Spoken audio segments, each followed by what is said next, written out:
Whenever you get inspiration to strike, do whatever you feel inspired to do. Make the most of that because you won't always feel that inspiration, but that's also when you can do some of your best work. And I think this is specifically around like creative work, not so much like analytical, just execution. It's like 4:45 in the morning, and I've spent the last 4 hours, 5 hours just really designing the online presence for the new company that I'm, trying to spin up. And it's been really great in terms of like the amount of output that I was able to get out was really good. And it's like, is it perfect in all the ways? No. But would I have been able to be this productive regularly? Probably not, too. But I was into it and I was having fun, so I just let myself go. And I got really into the zone, and I did, like some really great hours of work, and that was amazing. And so it's a thought and a note to self, because I think sometimes I tell myself that I can't do something, or I don't have time, or it's like it's not optimal, or my routine says I should be sleeping now.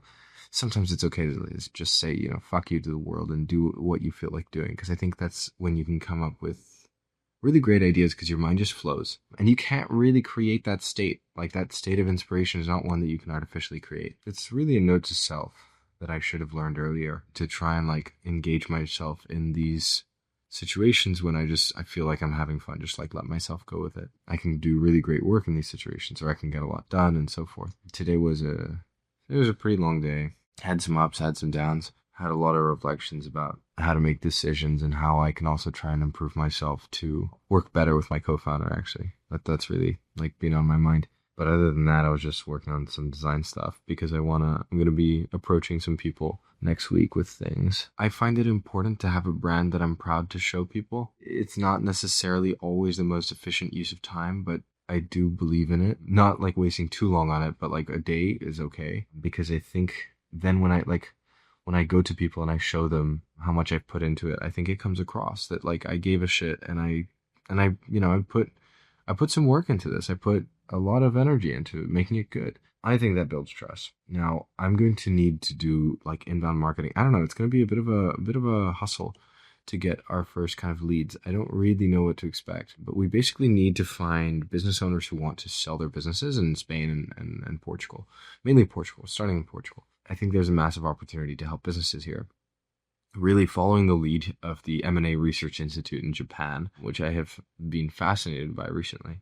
And so I'm following their model because I want to bring that innovation into Europe. I think there's a lot to be done there, and Europe has similar demographic issues. So I'm doing that. We'll see how it goes. I mean, now we have to see if there's people who take up the tool and actually use it and so forth. This is important to see and test, and I really feel strongly about sending people a website that obviously I'm like proud of and happy with. So anyway, I'm gonna leave this video at that. I hope you enjoyed. I hope it maybe gave you something to think about. But yeah, just let yourself go sometimes. Who knows what comes out of that? I've made some of my best videos actually like that. It's just a thought that I had, and I rambled, and I actually the most successful video so far has had 100,000 views, and it was when I basically did a completely unstructured rant about why I think SaaS is overrated to Bootstrap. And I got a lot of attention because it's an unpopular take, but it was an idea that I got completely off the bat. No planning, preparation, whatever. I'm not saying that's like the most optimal way to do things. Obviously, planning and preparation is how you get a very, very long way, but inspiration can also be great sometimes. It's all balance, I think that's the hard part, is figuring out how to balance it. But hey, that being said, I'm going to go to sleep, so good night.